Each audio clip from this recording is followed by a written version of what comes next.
क्या रावण दहन नहीं होगा इस बार रामनगर नैनीताल उत्तराखंड में? आखिर ऐसा क्यों कहा है? हाय, मैं रवि के बिंदास बोल में आपका स्वागत है। तुरादास प्रसाद हिंदू इंटर कॉलेज के इस खेल ग्राउंड में अक्सर रावण दहन होते हुए आपने देखा है, पर इस बार एसडीएम महोदय ने इसकी इजाजत नहीं दी है। दरअसल माननीय हाईकोर्ट के आदेश से इस एमपी इंटर कॉलेज के मैदान में खेल के अलावा और कोई गतिविधि नहीं हो सकती। ये रूल कब आया? दरअसल पिछले लगातार 2017 से यहाँ पे लगातार रावण दहन इसी एमपी इंटर कॉलेज ग्राउंड में लगातार होता आ रहा है। इससे पहले ये रावण दहन पैट पड़ाव रामलीला के बगल में हुआ करता था। अब पूरे रामनगर बाजार की बात करें तो ये रावण दहन ऐतिहासिक रूप से हर वर्ष मनाया जाता है रामनगर नैनीताल उत्तराखंड में। पैटे वाली रामलीला, जिसको आम भाषा में बनियों वाली रामलीला भी कहा जाता है, वो रामलीला रावण दहन का कार्यक्रम आयोजित करती है। पेट पड़ाव जो पर्वतीय रामलीला जहां होती है वहां पर रावण दहन हुआ करता था। जब हम छोटे थे तो हमें ये लगता था कि जो पर्वतीय समाज की रामलीला है पेट पड़ाव में, वही रावण दहन का आयोजन करवाती है। लेकिन लॉकडाउन के बाद जब मैं वापस रामनगर में आया तब मुझे पहली बार ये पता चला कि पैटे वाली रामलीला, जो बनियों की रामलीला कही जाती है, वो रावण दहन का आयोजन करवाया करती है। मैं बड़ा हैरान हुआ। और पैटा जो नाम है, दरअसल जब पूजा होती है तो रावण के जो दहन की जो संस्कार हैं वो सिर्फ और सिर्फ इसी स्थान पे होते हैं, पैटे वाली रामलीला रामनगर उत्तराखंड में। ये तो रावण दहन का इतिहास है हमारे इस रामनगर नैनीताल उत्तराखंड का। अब सन 2016-17 के बाद से चूंकि पैट पड़ाव, क्योंकि जनसंख्या बढ़नी शुरू हुई, लोग बढ़ने शुरू हुए, तो ये कहा गया कि भैया ये जगह बड़ी कम पड़, क्योंकि संकरी जगह हो गई थी।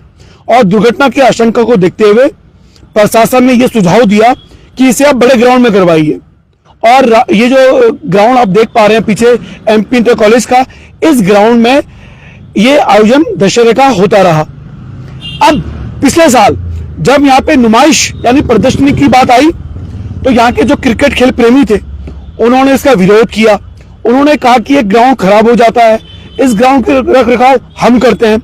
और आज हम आपको लाइव दिखा रहे हैं, इस ग्राउंड के हालात दिखाते हैं कि वास्तव में इस ग्राउंड के वर्तमान में हालात क्या है, इसका रख रखाव। कोशिश मैं करूंगा आपको कि ये मैं एमपी टेबल का ग्राउंड दिखा रहा हूँ और वर्तमान में क्या हालात है। देखिए यहाँ गंदगी, देखिए अब मैं आपको लगातार दिखा रहा हूँ।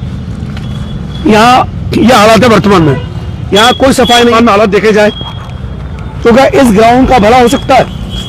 क्या दशहरे के मेले से इस ग्राउंड में नुकसान हो सकता है? ये देखिए आप, लगातार धूल पन्नी, आपको दुनिया भर के गंदगी यहाँ दिखाई दे रही है। क्या ये खेल के मैदान के लिए उपयुक्त जगह है? तो जिन लोगों ने ये कहा कि इस खेल के मैदान को हमने संवारा है, क्या वास्तव में या देखिए पन्नियां है, ऐसा लग रहा है कि यहाँ रात को आनंद लिया जाता है। देखिए मैं आपको दिखाऊं, देखना भी है। ये देखिए आप, नट क्रैकर्स आपको दिखाई दे रहे हैं, यहाँ वो शराब की बोतल भी दिखाई दे रही है। यानी रात को मस्त ये जो है शराब का अड्डा बन जाता होगा पीने का, नशे वालों के लिए। ये देखिए ये सबूत है। और ये भी कहा जाता है कि जो ग्राउंड है यहाँ पे स्मैक के चरसिए बहुत बैठे रहते हैं। और ये देखिए आप, ये वर्तमान देखिए कितनी गंदगी यहाँ पे आप दिख रहे हैं। वो कूड़े का ढेर बना दिया गया है इस एमपी इंटर कॉलेज के ग्राउंड को। ये देखें आप, ये देखिए आप, दुनिया भर की आपको दुकानें, यहाँ चखना दिखाई दे रहा है, गंदगी दिखाई दे रही है। और वहां मैं आपको दिखाऊं तो उसको मूत्रालय भी बना दिया गया है, क्योंकि मूत्रालय के लिए इससे बेहतर जगह रामनगर में लोगों के लिए नहीं है। तो बताइए आप, तो रामनगर में इस खेल के ग्राउंड में अगर दशहरे का आयोजन नहीं होता है तो कहाँ होगा? ये सबसे बड़ा सवाल है। और ये भी परस्पर विरोधाभास है कि ये जो ग्राउंड है ये एमपी इंटर कॉलेज के अधीन है या नगर पालिका ने इसे वापस ले लिया है, इस पर भी बहस है। अभी ये ग्राउंड किसका है इस पर कोई स्पष्ट बात मैं नहीं कर पाऊंगा, लेकिन अभी तक जो सूचनाएं मिल रही हैं वो ये है कि ये ग्राउंड एमपी इंटर कॉलेज के मैनेजमेंट के पास में है। फिलहाल ये ग्राउंड में इस बार रावण दहन होने की जो संभावना है वो लगभग नगण्य हो गई है, क्योंकि जब यहाँ पे नुमाइश हुई थी, प्रदर्शनी हुई थी, तो यहाँ के क्रिकेट खेल प्रेमी वो चले गए थे माननीय हाईकोर्ट के पास। और हाईकोर्ट ने स्पष्ट कह दिया कि इस मैदान में खेल के अलावा और भी कोई काम नहीं होंगे। लेकिन मैं आपको बता दूं कि G20 शिखर सम्मेलन जो रामनगर में हुआ था, उस समय इस ग्राउंड को पार्किंग मैदान बना दिया गया था। और जब पार्किंग मैदान बना दिया गया था, उससे पहले यहां बड़ी बारिश हुई, तो इस ग्राउंड के हालात बड़े दयनीय हो गए थे। हम यहां रिपोर्टिंग करने नहीं आ पाए, और हमने रिपोर्टिंग की तो लाइव शायद फ्री शो के 30 दिन की समय सीमा थी, वो वीडियो हमें मिल नहीं पाया है। तो उस दौरान यानी G20 शिखर सम्मेलन जब यहाँ हुआ तो इस स्थान को बना दिया गया था पार्किंग। तो जितनी शहर भर की गाड़ियां इस स्थान पर खड़ी हो गई थी, तो उस समय सरकार ने कैसे इजाजत दे दी यहां पार्किंग की? क्या इसीलिए कि G20 शिखर सम्मेलन हो रहा है? और देखिए, हमारे देश में रामलीला जो आयोजन होते हैं, यह रामलीला का आयोजन सिर्फ धार्मिक सांस्कृतिक महत्व से अलग देखा जाए तो ये बहुत बड़ा व्यापार है, बहुत बड़ा बाजार है। नवरात्र से रामलीला शुरू होती है और आप दशहरे में खत्म होती है, और उसके बाद दिवाली तक जो रोजगार शुरू होता है लोगों का।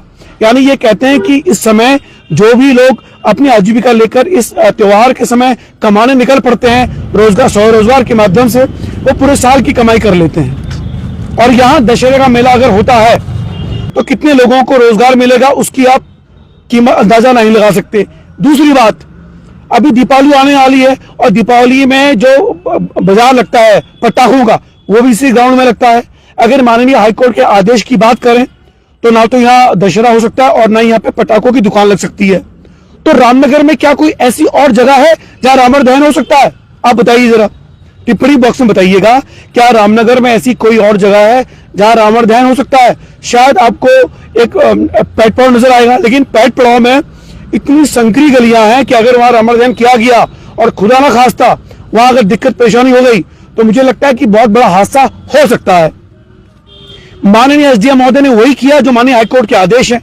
उन्होंने नियम के तहत अपना प्रपोजल रखा और उन्होंने सुझाव भी दिया कि अगर आप कुछ चाहते हैं तो हम माननीय हाईकोर्ट चले जाएं, क्योंकि उन्हीं हाईकोर्ट ने इसको स्थगित किया हुआ है। और अगर हम एसडीएम महोदय की बात करें तो उन्होंने संविधान सम्मत नियमों का पालन किया है, तो यहां तो वो दोषी नजर आते ही नहीं है। अब अगर वो दोषी नहीं है तो क्या माननीय हाईकोर्ट दोषी है? माननीय हाईकोर्ट भी दोषी नहीं, क्योंकि मैदान खेल का है। तो बीच का रास्ता कैसे निकलेगा? बीच का रास्ता ऐसे निकल सकता है कि जो आयोजक यहां आयोजन करना चाहें, उसके बाद जो ग्राउंड जिस हालत में उनको दिया गया है उस हालत में वो ग्राउंड उनको वापस दिया जाना चाहिए, या उन पर ये शर्त रखी जानी चाहिए कि इस ग्राउंड को आप बेहतर करके देंगे। और अगर वो करके दे पाए तो बहुत अच्छी बात है, नहीं तो उन पर तगड़ा जुर्माना लगाया जाना चाहिए। क्योंकि देखिए, मैंने आपको फिर कहा कि रामलीला जैसे जो आयोजन होते हैं, दशहरा जैसे आयोजन होते हैं, ये आजीविका के लिए बहुत बड़ा माध्यम है पूरे देश में। रामनगर में भी इन 9 दिनों में कई लोग अपने पूरे साल भर की कमाई कर लेते हैं। और दशहरे की मैं बात करूं तो दशहरे के दिन भी कम से कम 4-6 महीने की कमाई कर लेते हैं। तो उन लोगों का क्या होगा? अब मैं पुनः आता हूं सवाल पर कि रावण दहन अगर इस एक ग्राउंड में नहीं होगा तो उसके लिए क्या कोई दूसरा ग्राउंड है रामनगर के क्षेत्र में? कोई ग्राउंड नहीं है। देखिए, अगर हम बात करते हैं डिग्री कॉलेज, तो डिग्री कॉलेज के ग्राउंड में क्यों होगा रामलीला का कार्यक्रम? आप मुझे बताइए, वो भी एक माध्यम हो सकता है। दूसरा स्थान अगर हम देखें तो बैराज के सामने जो नया ग्राउंड बना है, क्या वहां पे ये कार्यक्रम हो सकता है? वहां भी संभव नहीं है। तो आखिर नगर पालिका क्षेत्र रामनगर के लोगों को दशहरा के लिए कहां पर इजाजत देगी, कहां ये होना चाहिए? तो इसलिए मैंने पहले ही कह दिया आपसे, क्या रावण दहन इस बार रामनगर में हो पाएगा? फिलहाल इस तरह की संभावना व्यक्त की जा रही है कि बहुत मुश्किल है इस बार रावण दहन का रामनगर के क्षेत्र में होना। फलपट्टी क्षेत्र के कारण ये जो रामनगर का क्षेत्र है ये लगभग सूना पड़ चुका है। फलपट्टी क्षेत्र के कारण रामनगर का विकास भी नहीं हो पा रहा। अक्सर यहाँ के जिम्मेदार लोगों का ये कहना होता है। अब यहाँ जो रावण दहन का आयोजन करते हैं वो कमेटी आज माननीय नैनीताल हाईकोर्ट गई है और नैनीताल हाईकोर्ट पर पक्ष रखने गई है। अब वहां वो क्या रखते हैं, वहां से क्या सुझाव आते हैं, उस पर हम शाम को रामलीला कमेटी पाइतेवाली से बात करने वाले हैं। फिलहाल ये सुझाव, क्या इस रामनगर के इस ग्राउंड में जो कई मेलों का आयोजन का केंद्र रहा है, जिसने लगभग 8 साल 7 साल यहाँ पे रावण दहन के संस्कार देखे हैं, क्या वो संस्कार अब नहीं देखने योग्य होंगे? क्योंकि ये वो एकमात्र स्थान है जहां पर रावण दहन बहुत ढंग से हो सकता है। तो जिन लोगों ने विरोध किया, जो वहां जाते थे, वो आयोजक बड़े खुश होंगे। आप देख पा रहे हैं इस खूबसूरत से ग्राउंड को, और देखिए इसमें बकरियां चुग रही है, बकरियों के लिए बहुत अच्छा है। मुझे लगता है कि इसमें आवारा गायों को जो है उनको भी यहाँ ले जाना चाहिए, कोई घास बड़ी हो गई है। इसी बहाने उन गायों को जो पन्नियां खा रही है कूड़े करकट में, उन्हें कम से कम 2 वक्त का खाना नसीब हो जाए इस घास के माध्यम से। तो क्या रामनगर में दहन हो पाएगा रावण का? ये सबसे बड़ा सवाल। आपने देखा कि रामनगर में गंदगों का अंबार लगा हुआ है, आप देख पा रहे हैं एमपी कॉलेज के ग्राउंड में। और खेल के मैदान के दौरान ये जो स्थितियां हैं, ये देखिए, ये वो स्थान है जहां पर अक्सर सांस्कृतिक कार्यक्रम आयोजन किए जाते हैं। लेकिन क्या ये संभव हो पाएगा, ये सबसे बड़ा सवाल है। फिलहाल मैंने आपको ग्राउंड के हालात दिखा दिए हैं। रवि के बिंदास बोल देखते रहिए और इस तरह के मुद्दे हम आपके पास लेके आते रहेंगे। शाम को जो रामलीला कमेटी पायतेवाली इस समय नैनीताल हाईकोर्ट में है और रावण दहन के लिए जगह को मांगने की गुजारिश करेगी माननीय हाईकोर्ट से, कि हाईकोर्ट शर्तों के साथ उन्हें ये इजाजत देता है, ये शाम को पता चलेगा। और अगर इजाजत नहीं मिली तो रावण दहन से इस बार रामनगर को वंचित रहना पड़ सकता है, या अगर रावण दहन होगा तो बहुत औपचारिक एक छोटा सा एक बौना रावण बना दिया जाएगा पेट पुलाव में। लेकिन समस्या यह है कि रावण को देखने के लिए जो भीड़ आती है संस्कार देखने के लिए, वो भीड़ को कैसे कंट्रोल किया जाएगा, वो कहां पे रहेगी? क्योंकि रामनगर के जो नगर पालिका क्षेत्र की बात करें तो ऐसा वर्तमान में कोई भी मैदान नहीं है इस मैदान के अलावा जहां रामलीला हो सकती है, रावण दहन संस्कार हो सकता है। फिलहाल रवि के बिंदास बोल देखने शुक्रिया। जय उत्तराखंड, जय भारत, जय श्री राम।